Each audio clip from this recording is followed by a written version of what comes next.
Et a pris les décisions suivantes. Le résumé avec Moustapha Tino et Issaka Issa.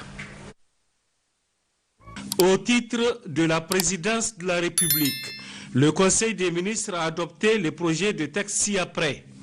Projet de décret portant création, mission, organisation et fonctionnement d'un établissement public à caractère administratif dénommé Agence de modernisation des villes AMV Niger. Dans le cadre du programme de développement des villes prévu dans le programme de Renaissance, tous les chefs-lieux des régions du Niger ont reçu d'importantes infrastructures dont la gestion demeure un défi. Pour faire face à cette situation et anticiper les actions à entreprendre à l'avenir, le gouvernement a décidé de créer une agence spécialisée en charge du programme de modernisation, d'aménagement et de rénovation des grandes villes du Niger dénommée Agence de modernisation des villes AMV Niger. L'objectif recherché à travers la création de cette agence est l'impulsion d'une dynamique urbaine intégrée et soutenue. Projet de décret portant rémunération et avantages en nature du président ainsi que les indemnités de cession des autres membres du Conseil d'orientation et de contrôle de la haute autorité du WACF. Le présent projet de décret est pris conformément aux dispositions de l'article 10 du décret numéro 2020-136/PRN du 7 février 2020 portant création de la haute autorité du WACF et déterminant les règles de gestion et de supervision du WACF au Niger, qui dispose que les rémunérations et les autres avantages du président ainsi que les indemnités de cession des autres membres du Conseil d'orientation et de contrôle du personnel de la haute autorité du WACF sont fixés par décret pris en Conseil des ministres. Projet de décret fixant le traitement de base, les primes, les indemnités et les autres avantages alloués au directeur général et au personnel de la haute autorité du WACF. Le présent projet de décret est pris conformément aux dispositions de l'article 15 nouveau du décret numéro 2020-136/PRN du 7 février 2020 portant création de la haute autorité du WACF et déterminant les règles de gestion et de supervision du WACF au Niger, qui dispose que les rémunérations et les autres avantages du directeur général et des autres membres du personnel de la haute autorité du WACF sont fixés par décret pris en Conseil des ministres. Au titre du cabinet du Premier ministre, le Conseil des ministres a adopté le projet de texte ci-après. Projet de décret fixant le traitement de base, les indemnités, les primes ainsi que les autres avantages alloués au directeur général, au directeur des départements et au personnel technique et d'encadrement de l'autorité de régulation et de sûreté nucléaire ARSN.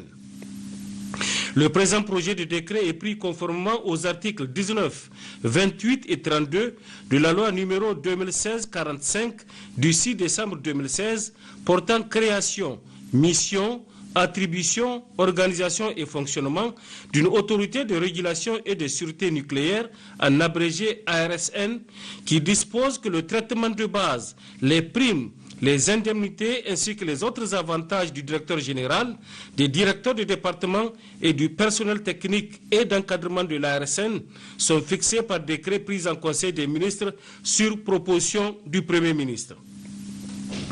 Projet de décret fixant les traitements de base, les primes, les indemnités et les autres avantages alloués au président, ainsi que les indemnités et autres avantages alloués aux autres membres du Conseil national de régulation CNR, de l'autorité de régulation et de sûreté nucléaire ARSN.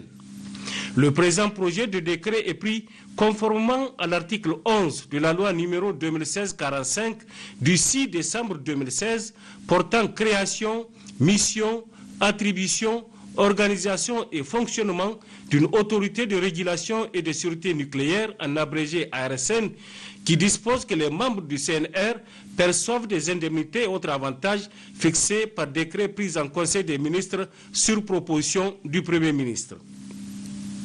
Projet de décret fixant le traitement de base, les indemnités et les autres avantages alloués au personnel du Centre national de la coordination du mécanisme national d'alerte précoce et de réponse aux risques sécuritaires CNAP. Le présent projet de décret vise à déterminer le traitement de base, les indemnités et les autres avantages alloués au personnel du Centre national de la coordination du mécanisme d'alerte précoce et de réponse aux risques sécuritaires CNAP.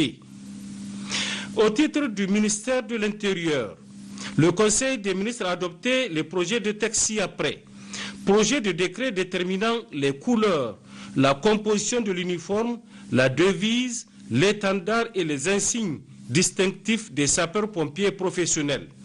Le présent projet de décret est pris en application de l'article 5 de la loi numéro 2020-16 du 1er juin 2020 portant statut des sapeurs-pompiers professionnels. Il détermine les couleurs et la composition de l'uniforme et fixe les modalités du port de l'uniforme des sapeurs-pompiers professionnels. Il définit en outre la devise et décline les caractéristiques de l'étendard et les insignes distinctifs de ce corps. Les caractéristiques de la composition de l'uniforme, de l'étendard et des insignes distinctifs du corps des sapeurs-pompiers professionnels font référence à des signes et des couleurs qui mettent en avant les valeurs républicaines et culturelles du Niger. Projet de décret portant modalité d'application du statut de la chefferie traditionnelle. Le présent projet de décret porte revalorisation des taux des indemnités mensuelles accordées aux chefs traditionnels. Au titre du ministère de l'Agriculture et de l'Élevage, le Conseil des ministres a examiné la proposition de loi modifiant et complétant la loi numéro 2003-062 du 17 décembre 2003 instituant et réglementant un régime de retraite parlementaire en République du Niger. L'avis du gouvernement sur cette proposition de loi sera transmis à l'Assemblée nationale conformément au règlement intérieur de cette institution.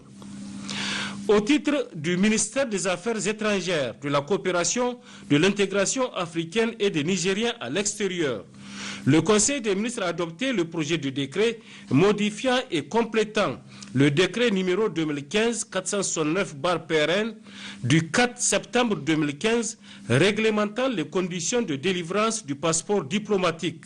Cette modification a pour objet d'inclure les anciens députés parmi les bénéficiaires du passeport diplomatique. Au titre du ministère des Postes, des Télécommunications et de l'économie numérique, le Conseil des ministres a adopté le projet de texte ci-après.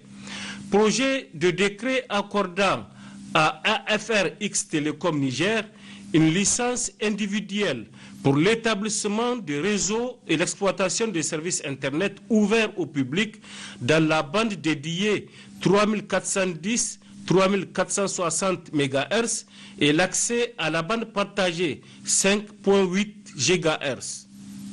Projet de décret accordant à Comstat Niger une licence individuelle pour l'établissement de réseaux et l'exploitation de services Internet ouverts au public dans les bandes partagées de 2.4 GHz et 5.8 GHz.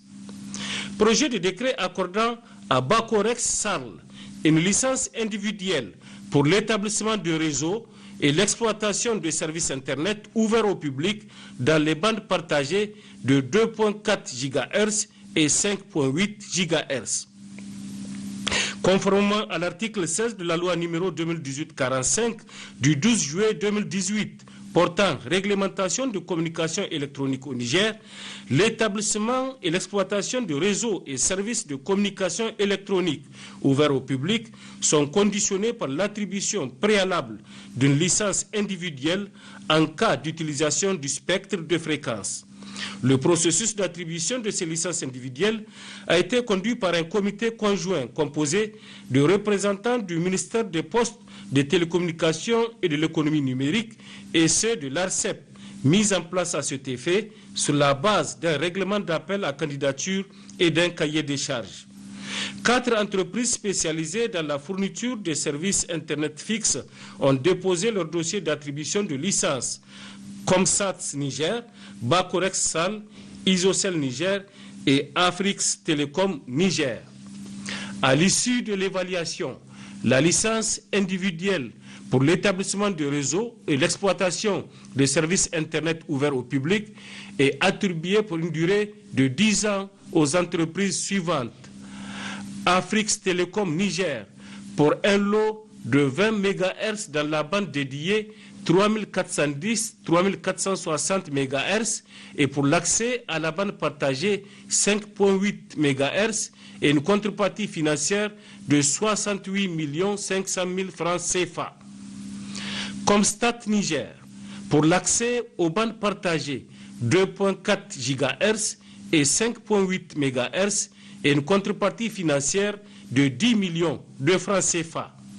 Bacorex Sal pour l'accès aux bandes partagées 2.4 GHz et 5.8 MHz et une contrepartie financière de 10 millions de francs CFA. Mesures nominatives. Le Conseil des ministres a adopté les mesures individuelles suivantes. Au titre de la présidence de la République, M.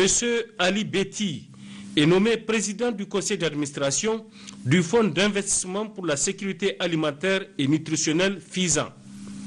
M.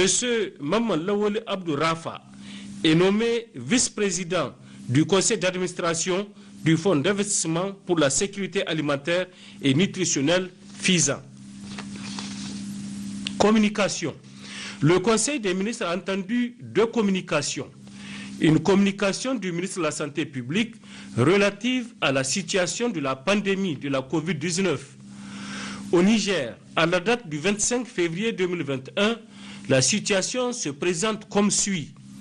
La tendance actuelle est à la baisse, avec un taux d'incidence hebdomadaire qui est passé de 1,81 bar 100 000 habitants la semaine du 8 janvier 2021 à 0,17 bar 100 000 habitants la semaine du 21 février 2021. Situation de la sous-région ouest africaine à la date du 25 février 2021. Cumul des cas COVID-19 notifiés, 380 456. Cumul de décès enregistrés, 4 862, soit 1,28%. Total cas guéris, 334 259, 87,8%. Total cas actifs, 41 330, 10,8%. Stratégie de la riposte au 25 février 2021. Total cas confinés, 23 863. Total cas sortis du confinement, 23 699. Total cas en cours d'autoconfinement, 164. Stratégie de prise en charge. Au total, 80 130 tests ont été réalisés à l'issue desquels 4 760 cas sont confirmés, 4 281 sont sortis guéris, 173 décès sont enregistrés, 306 patients actifs, dont 17 en hospitalisation avec 0 cas en réanimation. Défis et difficultés. La nécessité d'une large diffusion du décret déterminant les infractions relatives à la lutte contre la propagation de la COVID-19 et les sanctions applicables. La prise des actes d'application du décret pour une application effective des sanctions par les différents ministères impliqués, chacun en ce qui le concerne. Une communication de la ministre de l'Énergie relative à la situation de mise en œuvre des projets de construction de 2 centrales solaires, Gorubanda 20 MWc et Hybride d'Agadez 19 MWc, financés par l'AFD et l'Union européenne.